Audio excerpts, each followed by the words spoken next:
Good afternoon, members of the media, wider viewing and listening public of Trinidad and Tobago. Welcome to this week's post-cabinet media conference. And today we have the Honorable Prime Minister, Dr. Rowley, addressing us. Thank you.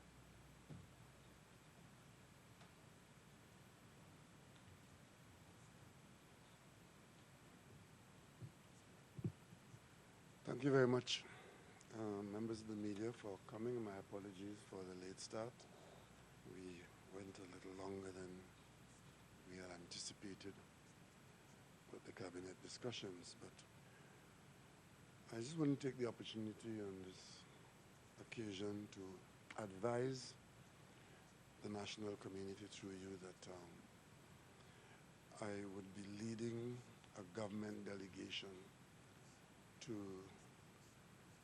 the headquarters of the major oil companies that operate in Trinidad and Tobago. Starting early next week, I leave on Sunday and would be away for, I think the trip lasts 10 days. I go to Holland, where I would have accepted an invitation from Shell to meet the senior people of the company, which is now a major player in Trinidad and Tobago, and is involved in a number of activities and has a number of plans for going forward. So I see Shell first. On return from Holland, I meet with BP in London on the weekend, and then I meet with nationals of Trinidad and Tobago sometime on that weekend. Then I go to, on the way back, I stop off in Houston, where I meet with Shell's technical people, where a lot of technical work about Trinidad and Tobago is being done. I get a first-hand look at that, and I meet with the head people of BHP, which is a major offshore operator on acreage in the deep water, where a lot of drilling is taking place now, and EOG, which is our third largest producer of gas at this time, who have improved their performance quite considerably since we last met them in Houston a year and a half ago, thereabouts. So that is the trip, and the trip involves a number of government officials, a couple of ministers, Ministry of Finance, Ministry of Energy, Ministry of Office of the Prime Minister, and some technical people and from the NGC. This development is a follow-on from the initiative which we have been embarked upon for quite some time now. As you would know, this country's economy and our fortunes are intertwined very tightly with the developments and fortunes of the hydrocarbon sector. And one of the things we did not too long ago was to have something which we call the Spotlight on Energy, where we outlined where we were, indicating where we have been and where we were going.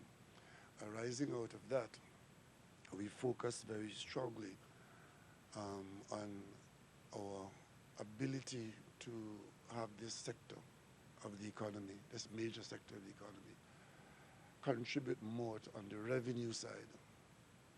We were able to demonstrate the significant losses that have taken place on the take of the state with respect to our earnings from oil and gas. But that having been said, we had to take steps to improve our take on the revenue side. This would have meant that we would have had to engage in some very, very, how should I put it, challenging negotiations with all those persons who were contributors to our well-being in our gas and oil economy, mainly our gas economy. And these are all contracted arrangements, in many instances long-term contracts. And some of those contracts had come to an end and required renewal, and other contracts were in place and were operating not to the detriment of, but certainly not to the full benefit of the people of Trinidad and Tobago, and required some conversations. As I told the country, I took responsibility as head of the cabinet and leader of the government's business to drive this process. And when we opened these discussions with all the companies, we eventually got to a point where we agreed that both the government side and the company side would establish what we call an empowered negotiating team, meaning a team of experts and technocrats of all kinds who can speak for each interest and would be authorized to make decisions in the face of those discussions. So we've had that going on for quite some time, and while we are not in a position today to tell you the final outcome of that, because there are one or two just minor points to be tied up, but we are at a stage now where we think we have concluded those negotiations, and I dare say satisfactorily. And this visit to Holland is to meet with Shell, where we would sign an agreement to the outcome of these negotiations, the cabinet having just approved the recommendations of the outcome of these negotiations. And there are other issues that we have to raise with the other companies in the context of our ongoing discussions with them with respect to matters relating to their business in Trinidad and Tobago. So that is, we would keep you informed along the way, and when I got back, God willing, I would be able to give you the final details of where we are at and what has been the outcome of this protracted period of negotiations. I want at this stage to thank all the nationals of Trinidad and Tobago and our hired experts who have worked with us in putting forward Trinidad and Tobago's case and in driving our negotiations from that side of the table. And I also want to thank the people on the private sector side who, looking after the interests of their shareholders, appreciated that we too have to look after the interests of our shareholders, who are in fact the people of Trinidad and Tobago. So that having been said, if you do have any questions at the end, I may be able to say a bit more about that based on what questions you raised with me. I also want to raise something here now, which is a matter that should be of concern to the national population, because you see it in the news all the time. It has to do with this whole question of the Freedom of Information and the Freedom of Information Act and how it operates. We have in place a Freedom of Information Act which allows all allowable government information to be available on request. It does have in that legislation some provision for exemptions as to what should not be made available, even though it is requested. And those matters are spelled out. But those being the two far ends of the legislation, there's no wall or clear line in the middle as to what is not and what is. Close to the center line, there are times when you will have agencies saying, well, this is not allowable, and you'll have people making requests saying, it must be allowed because the Act says so. And then when that happens, you may have to go for adjudication, and that adjudication will take place at the court, and the law makes provision for that. If the answer, if you don't get it, if you ask for it and it's not given, the law makes provision for you to go to the court, and then the court will adjudicate as to whether, in fact, the position taken by the agency is the acceptable one that can be sustained. That being so, it is not uncommon then for you nationals of Trinidad and Tobago for us to hear that somebody had asked for something and it was not granted, and they had to go to court, and the court says, okay, granted, and so on. But what is really happening is that because of the operations here, two things. One, all government agencies have the responsibility to receive these requests and respond. But because of the way it has been happening, we have to look at this again to make sure that we do not create unnecessary expenses and liabilities for the state. Because what has been happening is that every agency have been making this decision as to, from time to time, they will say, no, we are not granting this bit of information. Those of us in the cabinet might read that for the first time in the newspapers, or hear for the first time about it only when somebody has sued and an adjudication is made in the court. However, it is being put across and interpreted by persons who with agendas that this absence of complying with the request is the government hiding something from the people. Of course, all government agencies, whether it's a Wassa Turncock or an Attorney General, is the government. But when it is being interpreted as though it is a deliberate act on the part of the cabinet to hide something, then that creates an aggravation to the population that is unnecessary and largely untruthful. In fact, what we have been seeing are public officials, some of them, being either insensitive or unaware of the liabilities that they're creating by simply not making information available, information which, if made available, poses no problem for the state, no embarrassment, no concern. And then we ask, so why isn't it being made available? And usually the answer is some legalese. Some lawyer somewhere in the system might tell somebody that under the law and in your right, your basket of rights, you are not required to do this, and therefore don't do it because you might be creating a precedent and all that kind of legalese. End result is somebody goes and they sue. Let me give you an example. We created in this country an office called the Ombudsman, Office of the Ombudsman. We didn't always have that office when we became independent. It was created later on to do a specific thing, and that was to make responses more timely and acceptable for the population. People who were not getting a response as they would like from the public service could go to the ombudsman and complain. And the role of the ombudsman is to help them get that response that they thought they should have had or that they ought to have. You would be surprised to know that somebody asked the ombudsman office, somebody who thought they should have been promoted and wasn't promoted. Normal stuff. So they complained to the ombudsman that they were bypassed for not good reason. That's their point of view. So the ombudsman opens a file on this matter and would investigate it to find out what's going on and so on. As far as I'm aware, as Prime Minister, as a citizen, nothing in that file should be secret. Absolutely nothing, because it's a complaint about a response from an agency.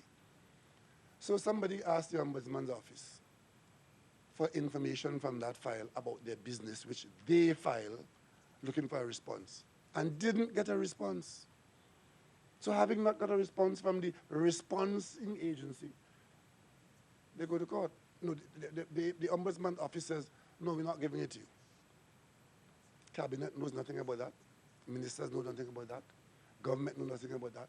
It's an agency saying no to what is a request that we can't understand for the life of us why it is not granted. So the person goes to court. And we find that out after. And the court says, of course they give it to him. And then that huge matter, the lawyer who was there puts in a bill for $1 million. $1 million, because the ombudsman office didn't tell someone about something on their file that they asked for. Has nothing to do with the government, not even the minister. It's a part of an operation of law. But of course, when that happens, the net loser is the taxpayer. Because there are lawyers, might be very good lawyers, but this is a money-making thing for them. Because as fast as they put in these FOIs, and people all over the government system interpreting it as a yes or a no, whenever there's a no, the lawyer smiles, he runs to the court, he or she, puts it to the court, and most times the court will say, give them the information. Because outside of national security matters, and matters of the cabinet, because the cabinet operates with a component of secrecy for good reason. Outside of elements of the cabinet and national security matters, there are few other matters on government files that should really be secret.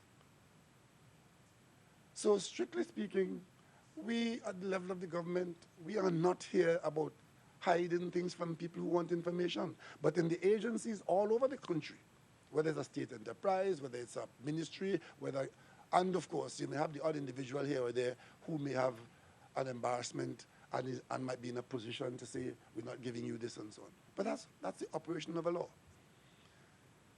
So, because of the way this matter has been a cash cow for those who are exploiting it in the way I've just described, as head of the government and with responsibility for the cabinet and the protection of the public purse, I intend to ask the Attorney General to put a circular through the government system where all government officials who find themselves in a position to deny a request with respect to the Freedom of Information Act, they must inform the Office of the Attorney General so that they could be guided and that taxpayers wouldn't have to be guided in the court to the tune of a claim for $1 million because somebody wanted to know if their file had moved on at the Ombudsman or any other office.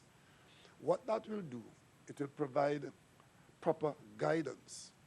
Of course, from another standpoint, there are those who would argue that those who are making that decision, they have the legal authority to do it without the Attorney General. But understand who pays in the end is the taxpayer. And the Attorney General's office is the protection that the taxpayer has under these circumstances.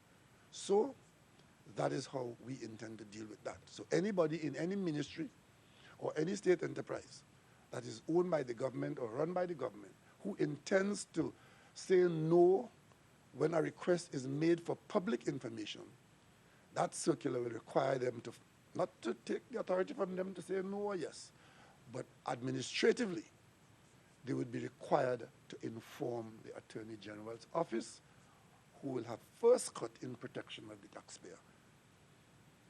That is that one. And of course, there's a specific instance. You could imagine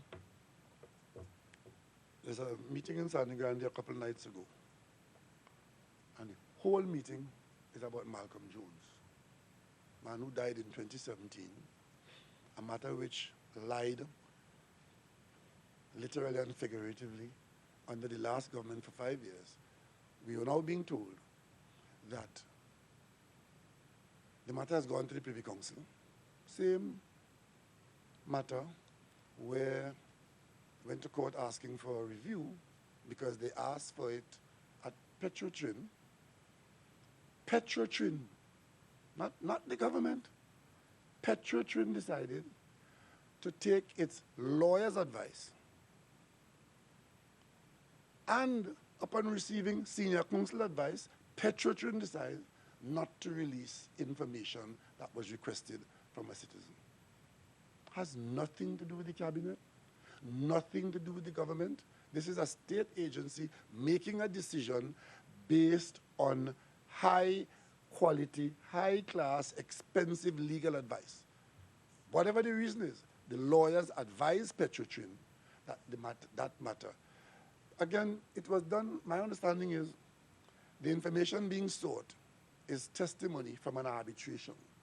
And normally in arbitration proceedings like that, those matters, again, part of the legalese, are kept in some element of confidence. So the lawyers advised Petrotrin, since what they are asking for are proceeds of the arbitration details, they aren't entitled to have it. That was the request. Had nothing to do with the government taking any position on Malcolm Jones or even on Petrotrin. The government would have found this out after the action was taken by the company to get senior advice, senior counsel advice, and then they take senior counsel advice. Of course, if the government intervened and tell them, disregard the senior counsel advice, then the issue would be that the government is now overriding the company's rights to have and use senior counsel advice. But that is not what's in front of us. What's in front of us is that there was a refusal, it went to court, the High Court here and the Appeal Court agreed with Petrotrin. Again, the lawyers who advised Petrotrin found favor with the High Court and the Appeal Court. It went to the Privy Council, which is our final court of appeal. The Privy Council made a ruling, and the judgment is now news. And the news is that the Privy Council has ruled that the person who was asked to have judicial review of Petrotrin's decision should be allowed to have that review of Petrotrin's decision. That's the story. But it doesn't end there. One of the country's leaders, the leader of the opposition, takes that and goes on a platform and says that some landmark has been met. And the Rowley government, and in case I'm Rowley, right? I lead the government. The Rowley government prevent Petrotrin from making information available because now they have this grand conspiracy. Petrotrin was engaged in business, bad business. They lost money. Malcolm Jones was chairman of a board, and there's now this huge conspiracy being put to the population that these information which were being denied, the 2 bits of information that being asked for, which was denied by Petrotrin, that's the smoking gun, where the Rowley government hide information that would have made the case against Malcolm Jones successful because we somehow have something to hide, and the government is doing this, and the government is doing that. And there's this information that will prove their case. I mentioned to you a while ago the case with the ombudsman, where this gentleman who wasn't promoted asked the ombudsman for information about his file, didn't get it, and the lawyer charged $1 million. That seemed to be the standard price, because when the letter, the pre-action protocol, which is a letter, was written about the Malcolm Jones situation, Ramdeen write a letter, a pre-action protocol, and the price for that was $1 million too. So you understand why I have to do the instruction now that anybody who's refusing anything must let the AG know, and we might save $1 million on every occasion because that is the standard price. Understood? So now we have this issue of the misrepresentation of the facts in some grand conspiracy. But it gets worse. The leader of the opposition makes a specific allegation, finding herself in a right royal mess, where she appointed people to office in this country. Many of them, not even one, many of them. And such persons have found themselves at variance with the criminal code. Some of them are before the court now, having to confront evidence that is led against them under the guidance of a director of public prosecution. Not the cabinet, not the prime minister, not the government, because you all members of the media know that in Trinidad and Tobago, the government, the prime minister, the minister, we can't lock up anybody in this country. Locking up in this country is done by the police, and if it is for a criminal matter, it is under the watchful eye of the director of public prosecution. That's how it is done. So it is quite wrong. It is quite absurd for the leader of the opposition, finding herself with responsibility for the people that she appointed and defended, who are now before the court, to seek to engage in the worst form of witness tampering by trying to sell to the population a conspiracy theory that somebody in the government, and this Rowley government, conspired from way back in Malcolm Jones' lifetime through this request for information that was hidden. And now Ram Logan and Ramdeen in front of the court. And it is a conspiracy to do with the elections that are pending. People of Trinidad and Tobago, members of the media, I ask you to disregard this folly for its lack of substance, but do not disregard it for the danger it poses to the people of Trinidad and Tobago. Because if you could find yourself before the court And the opposition could be spinning this conspiracy in and out of the parliament on platforms to give you an argument in the court. What could be worse than that? And to prove the point, she goes on to say, it's not the first time this happens. It happens all the time at election time. I saw the PRO of the UNC faced with the embarrassment of members of her party being hauled before the court for serious criminal conduct, saying that this is an election-style matter where every election the PNM does lock up some people. And then her leader goes worse. She names people who the PNM has locked up to prove that those who are locked up now are part of a normal situation where just before the election the PNM does lock up people. So she names Basdeo Pandey, a former prime minister, as a person who was locked up by the PNM in a similar circumstance before. Nothing is further from the truth. I want you to check your files on Basdeo Pandey's difficulty, and you would find that Basdeo Pandey's difficulty had nothing to do with a PNM government file as a PNM locking up. It had to do with Basdeo Pandey as prime minister being fingered by the Integrity Commission while he was prime minister for matters relating to his submission to the Integrity Commission. We all found that out, just like you in the media, in the newspapers. That was a matter between Basdeo Pandey and the Integrity Commission, initiated when he was prime minister. So for Mrs. Kamla Prasad-Bissessar to come now and attempting to assist her colleagues in the court with this conspiracy theory and raising Basdeo Pandey's case as an example of people being locked up is shameful, absolutely shameful and disgraceful, coming from a former prime minister and the current leader of the opposition who aspires to go back into office as prime minister. She names another one. She names Finbar Ganga as a person who was locked up by the PNM for election purposes. What is the truth? Finbar Ganga came out of a UNC government and was fingered by the Integrity Commission for what he filed or didn't file at the Integrity Commission. Has nothing to do with the PNM, the government, or personal matter between him as a person in public life and the Integrity Commission and his treatment with his personal submissions to the Integrity Commission. She names Tim Gopi Singh as a person who also was in this situation, being locked up for election. What is the story? Tim Gopi Singh got into trouble with the police during the UNC's term. He was chairman of the NWRHA. It is for chairing an NWRHA and allowing public monies to go into the accounts of persons who were not entitled to it that he got into difficulty. PNM was in the opposition then. Yet Mrs. Kamla Prasad-Bissessar on this occasion would name Pandey, Finbar Ganga, and Tim Gopi Singh as people who suffered by being locked up by the Rowley government and the PNM government before election, for election.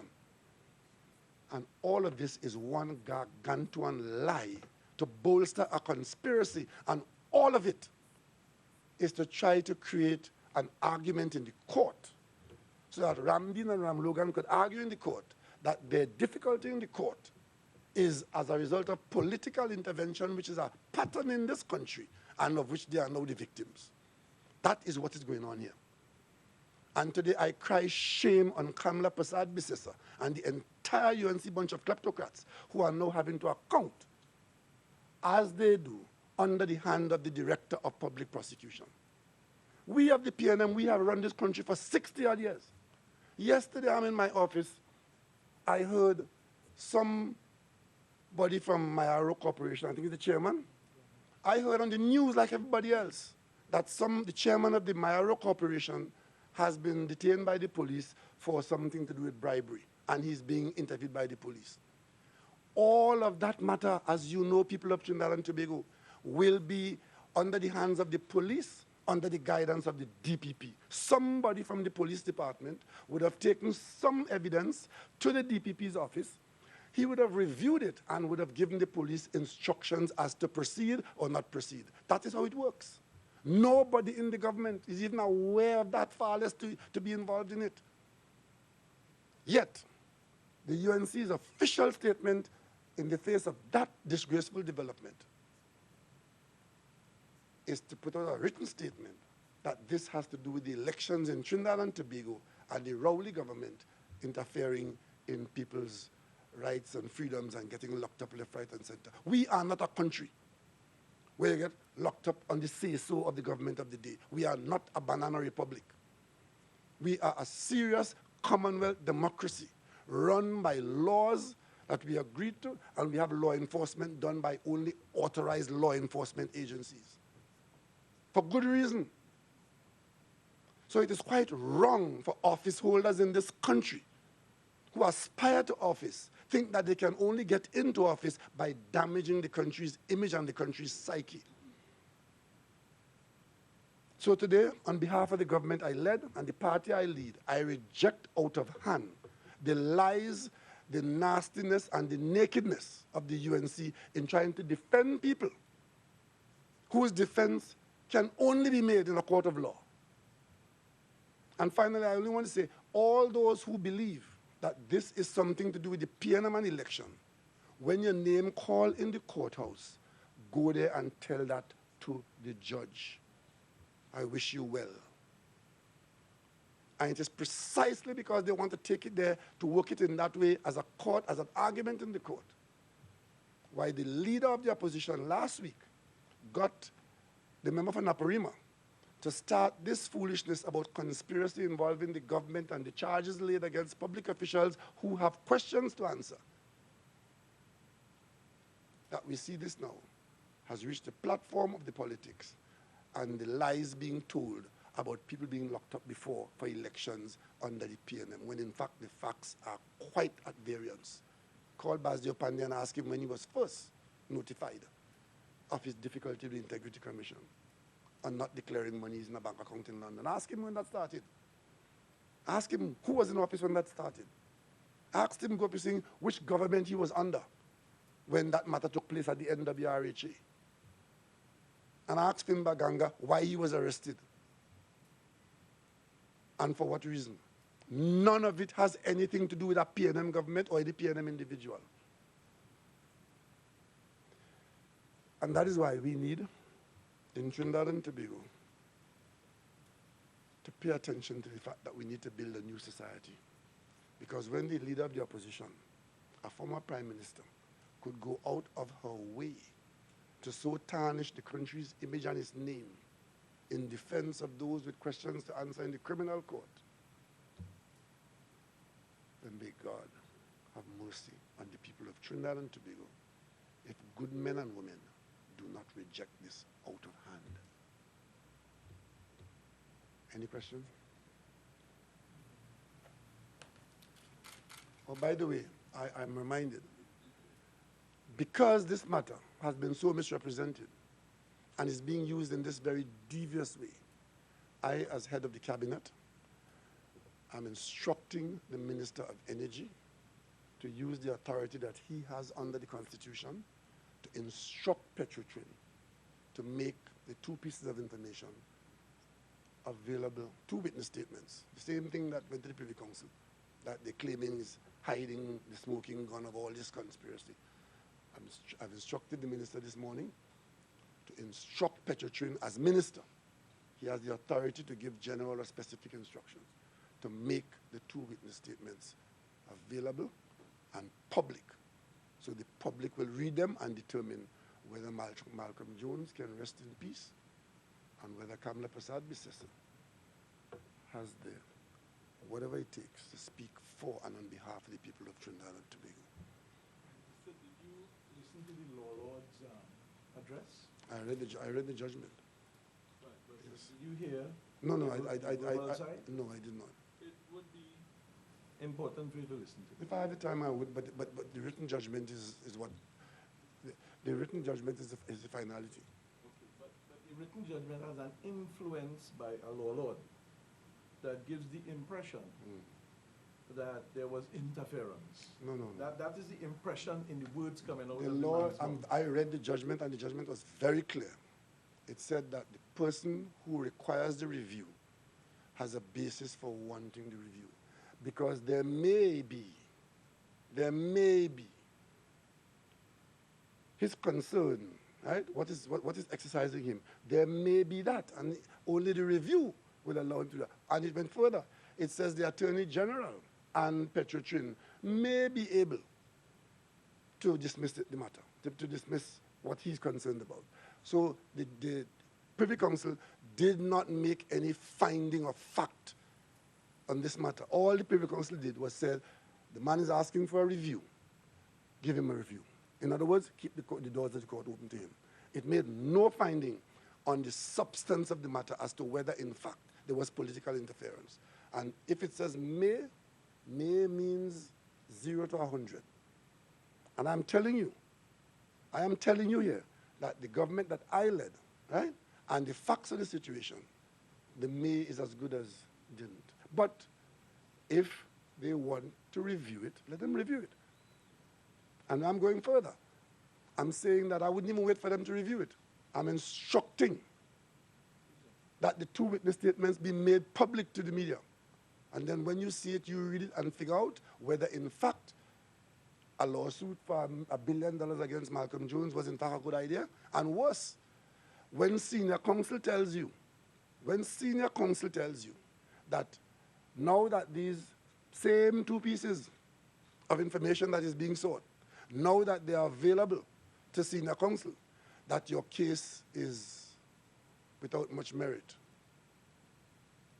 what then should the company have done? Continue, but then come to that conclusion. Or stop, come to that conclusion. You come to your own conclusion when senior counsel tells you that you do not have much of a case going forward, because these 2 pieces of information, which is now available, make the case, not what it was when you embarked upon it. But again, this is advice to a state enterprise. It never came for adjudication to the cabinet or to the minister or to anybody. Here are state enterprises taking decisions based on the legal support that they pay for. That's what it is.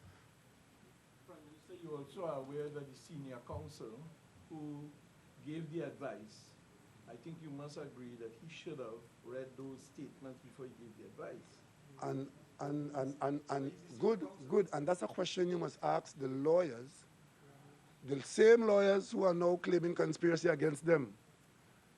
I don't want to go into the details. I'm not a lawyer. I'm not prosecuting the case. But since you raise it, it's a good question to ask. All I can say to you from the government standpoint is that those statements were not available to the senior counsel at the time when they ought to have been.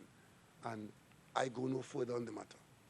My final question, the DPP is involved in the decision making. You called 3 people. I mean, I think the media here is aware that the opposition leader indicated quite clearly that let the chips fall where they may for both people. And I think she was very vocal about that. So if they're guilty, let them go to jail. And I think the people in Trinidad and Tobago will agree with that. It's the first time we'll see politicians facing the jailhouse in a real sense, and I am for that. Mr. Amar, you do smart to go down that road. What the leader of the opposition is doing, people are before the court. They are required to put up a defense. What she is doing is creating a defense for them. And listen, there are people in the jail, inside, but they have the operatives outside. Right? Some people well known to us. Some of them in Golden Grove, some of them on Frederick Street. What the opposition leader is doing by this kind of fabrication of the conspiracy, and I said it to you earlier on, is to allow those who are before the court to join the argument later and use that same kind of argument and say, this is a political persecution. How could that be let the chips fall where they may? How could that be let the chips fall where they may when they're making chips and starting a fire elsewhere to mislead the fire brigade? We have a legal process, as you had indicated, which we must follow. And therefore, we can't make a determination because we are not judges. And the judgment will come based on the evidence. I am not making a determination. I'm not even interfering. I am very carefully speaking to a matter which is now in the political arena, on political platform, where my government is accused of taking certain action. And I'm saying to you and other members of the media, I am demonstrating to you what is true and what is not true by the facts of the situation. And I've gone further. Just in case the public would have felt that there's some information hidden in those two statements, which the government has conspired to hide, I have instructed that they be made public to prove that we have nothing to hide. The final thing I want to say is that the 3 names you call, the evidence has led them to not go to jail. You The know, Pandey, the Gopi Singh, and the Ganga. I Unless those things are still ongoing. I did not call any name. I responded, she said that those people were locked up by the PNM. And that was in context that we now have other people being locked up by the PNM. I pointed out to you that none of those 3 people had anything to do with the PNM government. I don't only want you to hear me, I want you to understand me. That is what I'm saying. The leader of the opposition on Monday night, talking to the uninitiated and those who don't know better or those who've forgotten, telling them that these public officials from her side of the political divide, as part of an election preparation, which is now normal, because we are supposed to accept that anybody who gets locked up now is for the election, not that they've done something wrong and there's evidence against them, because nobody wants to look at the evidence, the court will do that, but to say that those people that she named were part of a similar process, you accept that as a citizen? No, I do accept. Good, thank you very much. Anyway, yes. Let me some use it. When will these statements be made public? As soon as the Minister of Energy instructs Petrotrin, and I expect that Petrotrin will carry out the Minister's instructions. Unless, of course, another senior counsel tells Petrotrin that you can't take that from the Minister. We have a timeline given to the Energy Minister. I've done that today. You can't want a better timeline than that. So we immediately release it. Based on senior counsel. I expect that the Minister will carry out my instructions and that Petrotrin will carry out his instructions. That's the order of authority we have in the country. William Neve's question, Prime Minister, in terms of if it is Petrotrin gets legal advice, not to obey the minister, then You're speculating. I'm not going to speculate. It's quite, as I just mentioned a while ago, the operation of the law, the Freedom of Information Act, agencies may take advice or they may not take the advice. They get or they not get advice. What's been happening is that decisions are being made all over the branches of the tree. We need to bring it to a place where it can be properly overseen to prevent accidents like what happened at the Ombudsman office. Another matter, because you spoke about the issue of Petrotrin, today the former central bank governor, Joanna Rambaran, is to release, saying the High Court had ruled in his favor for the release of documents that he had sought under the same Freedom of Information Act. Is that something you're aware of? And I can't respond to that. I'm not aware of that. I can't respond to it.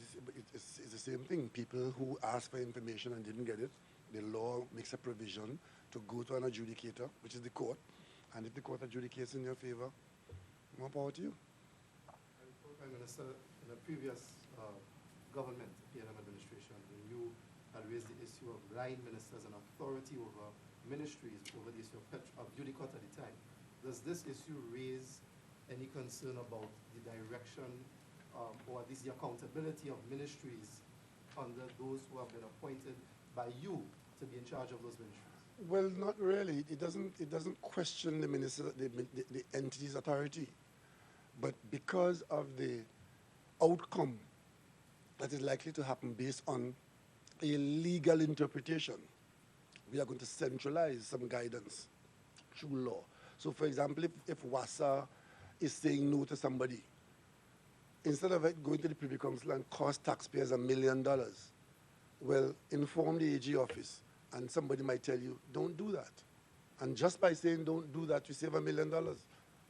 That's what it is. But it doesn't take away or derogate from the authority that is inherent in where they are. And all over the state, wherever there's a state activity taking place, this risk of someone conducting their normal business and making this normal decision, because I'm sure there are hundreds or more of requests for information to all the government departments. You don't hear about the ones that are given. It is the ones that are denied that you hear about. And by the time you hear about it, it might have gone too far and probably even reached the court. So we're putting something in place now which will screen out that possibility largely. Because even when it gets to the AG office, and the AG might advise that don't give it because the law doesn't require it to be given. Person might still go to court, but then that's, par for the course. Do we have an idea of, just under this administration, how many of these instances and how much money? No, I don't have that information. What I do know, it's something that is aggravating the public and wasting and spending public money, enriching a few and annoying many. Mr. D, and I think Mr. Young may be able to contribute. Lawyers have a fee scale. Is it a normal thing to just send a bill to a company or to advocate a fee without negotiation? Do you just get a bill just like that for $1 million? I mean, I know it's a legal matter, right? And it's the opposite side taking action against the government, but there is something called common sense of the job. I mean, I have dealt with a lot of lawyers, and they give you their fee scale, $2,800 an hour, multiplied by so many hours, it can't come to $1 million. Well, that might only apply when you're dealing with check feed. But when you get a bill for $1 million and it's paid from the AG office, then one expects that what you're raising would have been done, and it has been determined that $1 million is a fair price to pay. Somebody make a mistake, I do agree. Had to.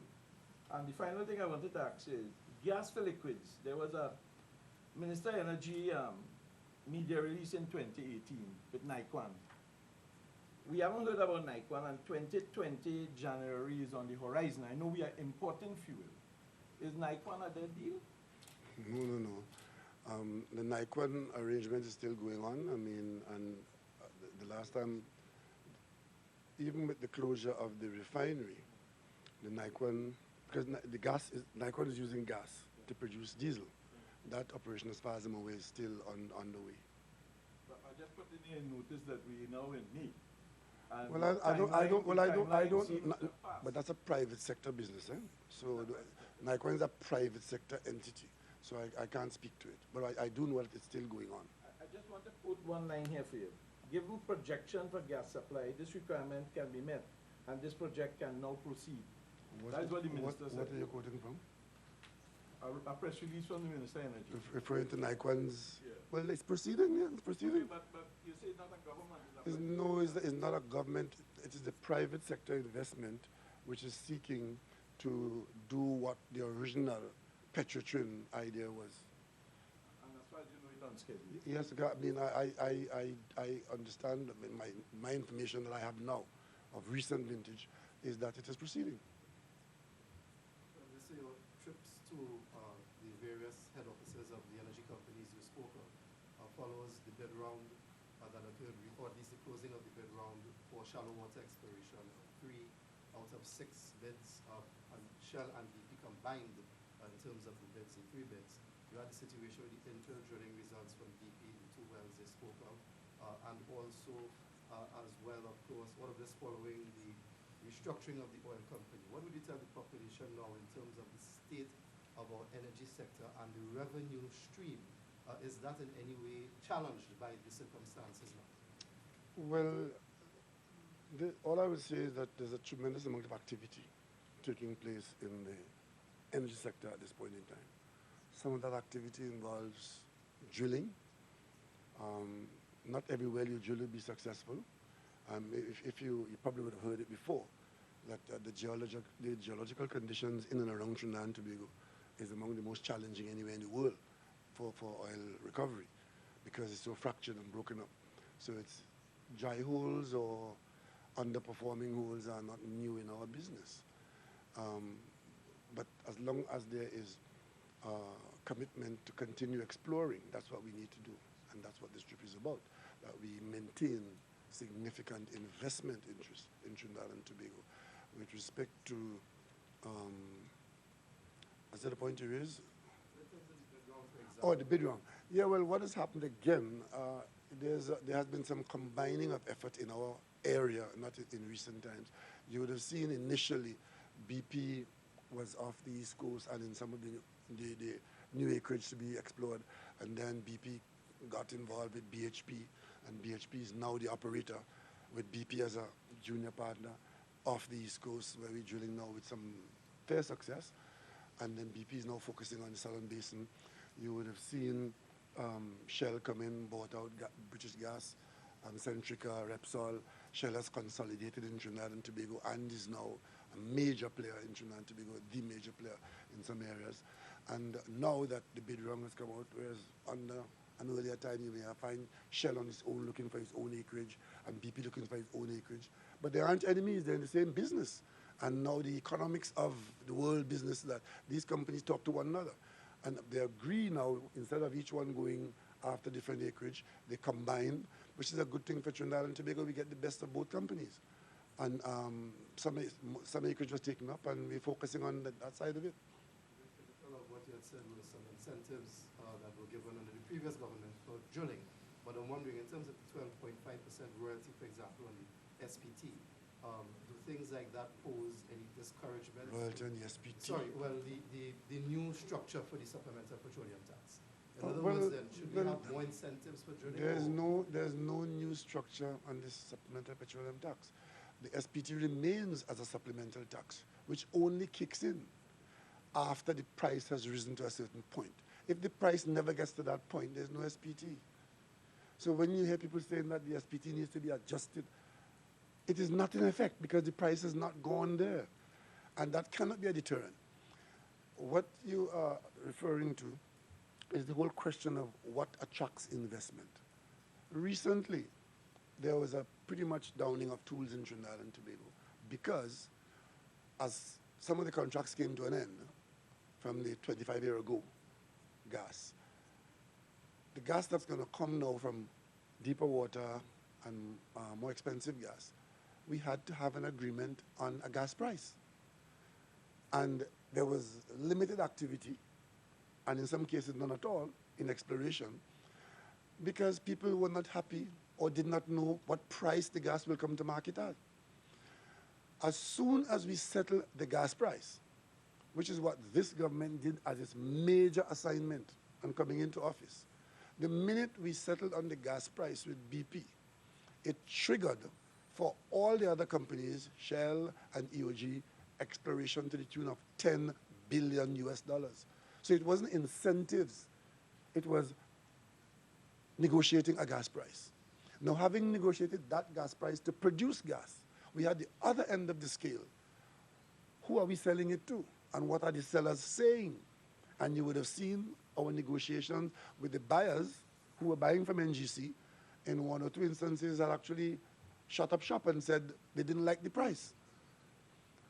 And there was some thought that, oh, this will be the end of the industry and we've done something wrong. But of course, they came back to the table and then were able to announce that we found agreement. So the upstream is okay with the price, the downstream is okay, and we're now seeking to produce as much as possible because it's production to get us back to where we need to be at about 4.1, 4.2 BCF per day. So that's what we need. So Trinidad and Tobago is heavily incentivized. Don't let anybody fool you. Trinidad and Tobago is heavily incentivized to the hydrocarbon industry. Otherwise, Shell would never have come in here and buy out BP. When BG and buy out Centrica and buy out Chevron. The reason why Shell has done that is because Trinidad and Tobago is an attractive place to invest. So don't fall for the idea of people not investing here in the energy sector because we don't have incentives. In fact, we have, some experts will tell you, we have over-incentivized to our detriment. So it's not a matter of incentive, it's whether there's a good return to be had. Right? And you see, if you go and over-incentivize to the point now where those who benefit are only the shareholders of oil companies, then what would you have done? You see? So we are happy. If the price of oil gets up to the level where the SPT kicks in, then we may have to look at the SPTs to see whether it's a strangling effect. But we are now in $60 oil, and not much is happening there. What we have to do is to become more efficient and use the technologies that were not available, say, even 5, 7, 8 years ago, because technology is improving very quickly. And that's why we're looking at our Soldado field again.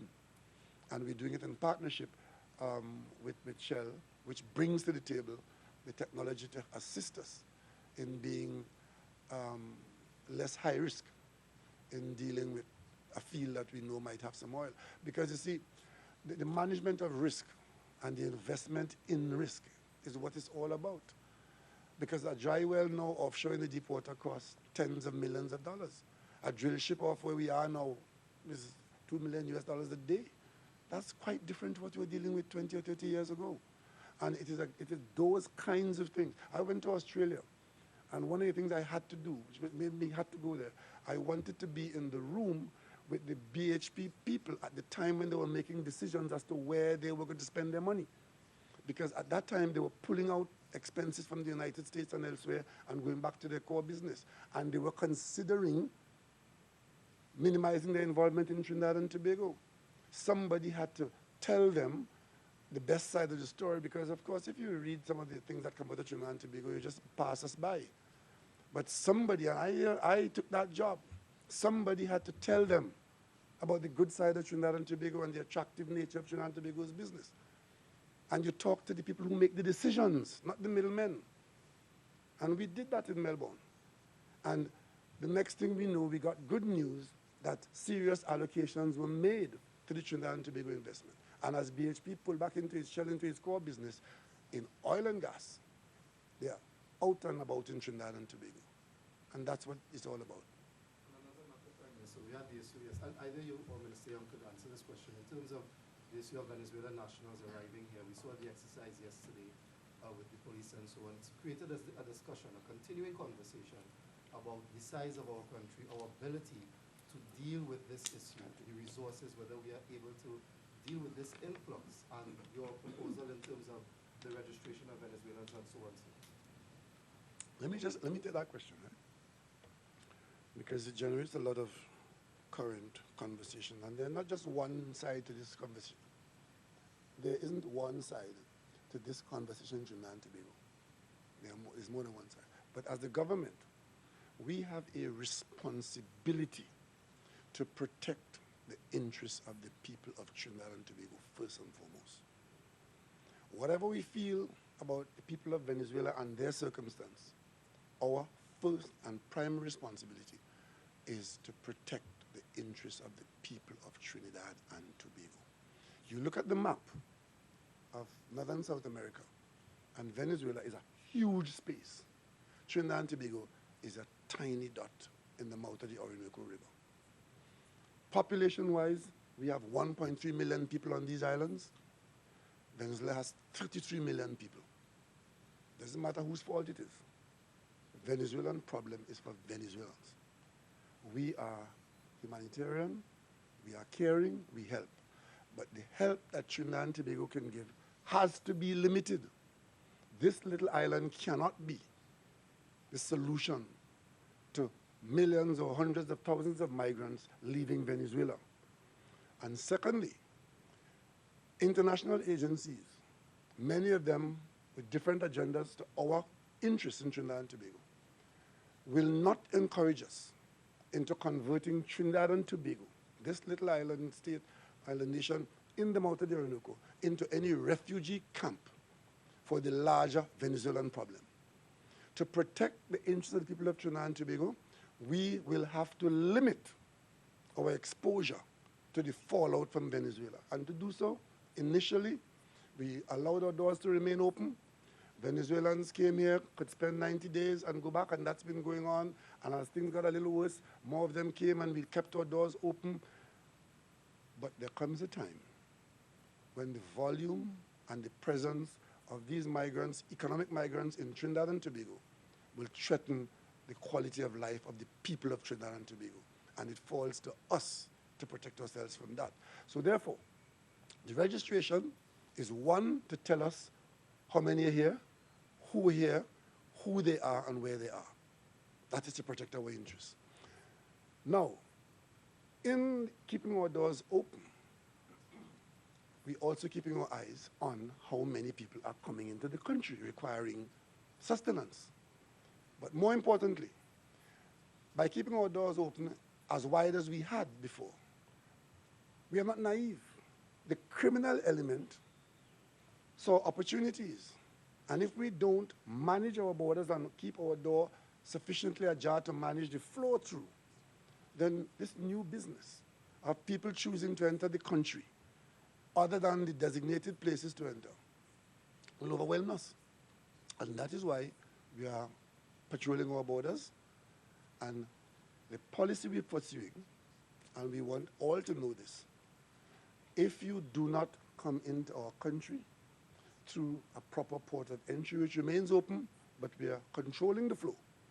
If you come through other areas, you start by breaking the law, and if you are here illegally, we will deport you.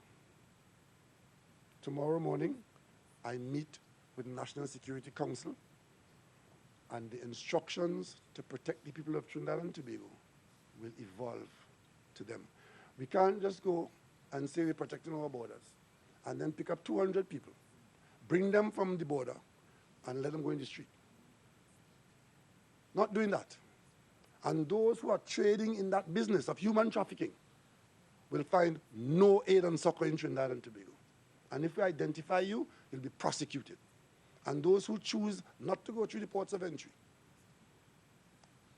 you are here illegally, and if you engage in criminal conduct of any kind, we will deport you because you are a guest, and we are now struggling with our own situations and yours. And if you abuse that, just remember, the interests of the people of Trinidad and Tobago come first in Trinidad and Tobago. So the Minister of National Security and his agencies will understand that very clearly. And very soon we will know exactly how many Venezuelans we have here, who they are, and where they are. Now, to the extent that the registration has become a pull factor, we have to be alert to that. And we'll get that over and done as quickly as possible. And then the policy will evolve depending on what we find and what response we get. Just bear in mind that we are very close to Venezuela. And it is almost impossible to keep all the coastline fenced off to people who would penetrate it or attempt to penetrate it. And when we do find people coming in illegally, it is meant that they could possibly remain amongst us illegally. And that is not a healthy situation for Trinidad and Tobago. Minister Young, in view of what the Prime Minister said, the question was asked some time ago, what is the status of the 360-degree radar system that was installed under the Patrick Manning administration? Thank you very much. You all want to draw me in this afternoon. The 360 radar system, as we have said previously, the Cabinet took a decision to upgrade the system. That upgrade is taking place. We have been sending our officers out up to some of the OECS islands where we have the radar, doing the necessary work. The system is being upgraded both from a hardware and a software point of view, and that work is continuing. We had also signed in October of last year a long outstanding agreement with South Command out of the United States to get access to some of their satellite information and their radar systems as well. And one final thing, the young lady that lost her life down in Big Yard that the Prime Minister went and sympathized with, which I think was very honorable. What has happened with the ballistics that the gentleman was? I asked the Prime Minister that once before, he told me he can't answer. I'm asking you now. Ballistics, where are we in Trinidad and Tobago in ascertaining the registry for all these people that get killed with guns to set up the ballistics analysis? That is an area we've been working very hard on. In fact, I was in Washington, D.C. last week, and the Prime Minister led a heads of CARICOM meeting a week before on security. One of the issues we're looking at building out is a ballistics registry for the whole region, because there is transportation of the same firearms throughout the region. We as an administration came in and found that the whole ballistics department and the CIRU department had been split up and was not being utilized properly. We've pulled that back together. The Commissioner of Police is providing the necessary resource, and that is an area of focus. So we are getting further ahead with ballistics. One of the things we've asked for is the reintroduction of an ATF officer into Trinidad and Tobago to help us with the international training, tracing, as well as the expertise here in Trinidad and Tobago. Can you say what were the grounds for the granting of the supervision orders as opposed to a deportation order? I can't say what was the decision taken by the immigration officers. I can tell you that the government did not participate in that decision if you're referring to what took place yesterday afternoon. I did have before Cabinet this morning a meeting with all of the various heads, the Commissioner of Police, the Chief of Defense Staff, the Head of Immigration, the PSs at National Security, prisons, etc. And as the Prime Minister has said, there is a National Security Council meeting tomorrow. We'll address it after. You have to understand there are limited facilities for polling persons, but that is something we're going to be working on. And I think they just took a decision on the ground there that if we release them on supervision orders, and I was told that persons are holding to the terms of their supervision order, so they are actually turning up when they're supposed to and reporting in, etc. That was a decision taken by the immigration officer who was in charge yesterday. So based on, based on what you have just said, Prime Minister, if we find a future situation, as is very possible, persons coming in through illegal ports of entry, would they be immediately deported, or what would happen? You've heard what the Prime Minister said. I don't want to be premature. We're going to speak about it after National Security Council meeting tomorrow, where we will take decisions and we will come back to you all on that. Senator, Prime Minister, hence the question. No. I don't want you to go away with the impression that there's any defense here. Oh, I just said defensive. Oh, definitive. Oh, that's different. Yeah. Just with regards to these Venezuelans, what are you doing right now? Were they provided with? I'm laughing because it's impossible for me to tell you where 93 Venezuelans are at this point in time. There were 93 picked up yesterday. I assume they've dispersed wherever it is throughout Trinidad. So no, I can't tell you where the 93 Venezuelans who were picked up yesterday are. With the registration process. Let me deal with those things at another press conference because we are going to speak to that. We are ready. We're going to be between, as we said, the 31st of May to the 4th of June. We're sticking with that. Last question. You're talking about, well, I guess a setting up of a possibly a more stringent policy when it comes to dealing with illegal immigrants coming from Venezuela. I'm wondering what is the relationship with the Venezuelan embassy? Have they been involved in the registration process? Not that I know of, but you can answer that. Thank you. Actually, one of the messages I got coming out of Cabinet, I'd given instructions this morning. So yes, we have engaged, as you would expect, we have engaged the Venezuelan authorities. There is going to have to be a due diligence process after we've taken the information, etc. But also, as what happened yesterday, when you have Venezuelans turning up undocumented, the Venezuelan government has a system where you have a specific, the equivalent of a PIN ID. Everyone has one. And then once they provide that, we're able to verify they're really from Venezuela. It's not that the policy that we're following in itself has had to adjust as the circumstances change. Venezuela wasn't always like this, as you may recall. And we never even had Venezuelans on visa. You're aware of that?